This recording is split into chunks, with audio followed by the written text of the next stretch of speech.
Human trafficking case sparks government response in China. Public anger over a particularly egregious case of human trafficking in China has prompted a government response, elevating it as one of the most visible issues at the annual session of China's rubber stamp legislature. Taipei, Taiwan, sustained palpable anger in China over the case of a mother of 8 found chained inside a shed has prompted an unusually strong government response to human trafficking at the annual session of China's rubber stamp legislature. The issue even merited a brief mention by China's Premier Li Keqiang in his annual report on government performance delivered Saturday. That marked part of a direct attempt by a government not often given to responding to public pressure to address the widespread outrage. Local governments have announced crackdowns on the practice of trafficking vulnerable women in the vast country, while the Public Security Ministry is pursuing a nationwide anti-trafficking campaign aimed at solving a backlog of cases to be carried out by all levels. On Tuesday, China's top prosecutor, Zhang Jun, announced his department would strictly enforce laws against abduction and trafficking. The woman found on the outskirts of the eastern city of Suzhou had been trafficked multiple times and had 8 children by the man who ultimately purchased.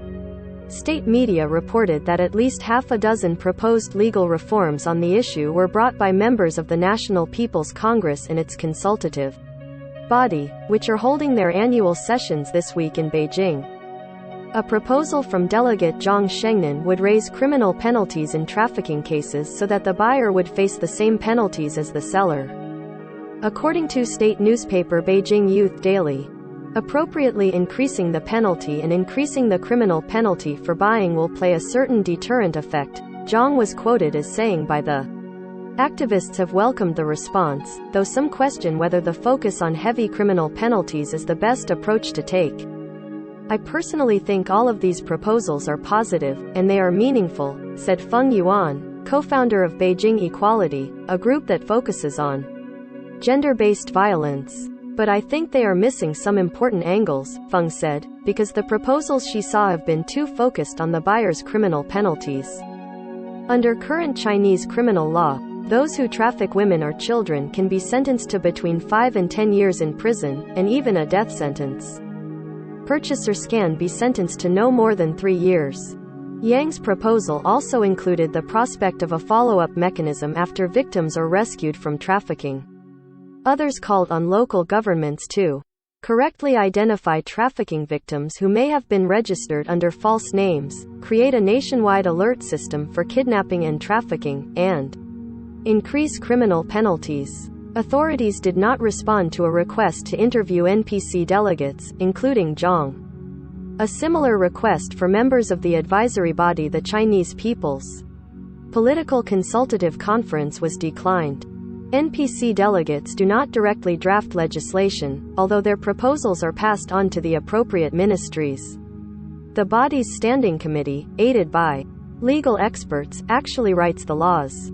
The chained woman's plight ignited a public demand to ensure a crackdown on trafficking.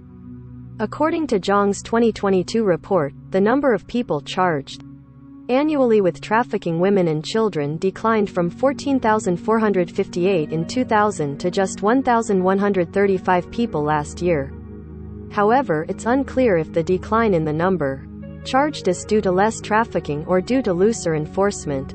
A desire to quiet and divert public anger while China was hosting the Winter Olympics last month may have been a factor in the government's response. They don't want this case to suck up all the air, said Dolly Yang, a professor of political science at the University of Chicago. So there's clearly an interest in, ideally, resolving it in a way that it would disappear. Yang said proposals to address the issue appeared to be politically within the realm of acceptability. Feng, the women's rights activist, urged the government to look at reform beyond criminal penalties. More urgent issues include verifying a victim's identity, helping them live independently after rescue, and providing resources for mental health and physical recovery, she said. Among activists' concerns is whether those rescued will be able to register for public services such as health insurance because they had been given new names and household registrations in the places to which they had been trafficked. I hope these points can also attract attention, Feng said. China's cabinet addressed some of those issues in an April 2021 document, including verifying marriage registrations and increasing anti-trafficking education in remote areas. New measures seek to give these initiatives a boost. Trafficking is fed in part by a large gender imbalance resulting from China's former one-child policy. The logic of constructing a family as being the most important thing in a way overrides concern about where someone came from, said Johanna Ransmayr, a professor at the University of Chicago who studied the history of human trafficking in China. Ultimately, such underlying attitudes need to change for a solution to be found, Ransmayr said. It's distressing that this remedy is purely about punishment, and not about social change, she said.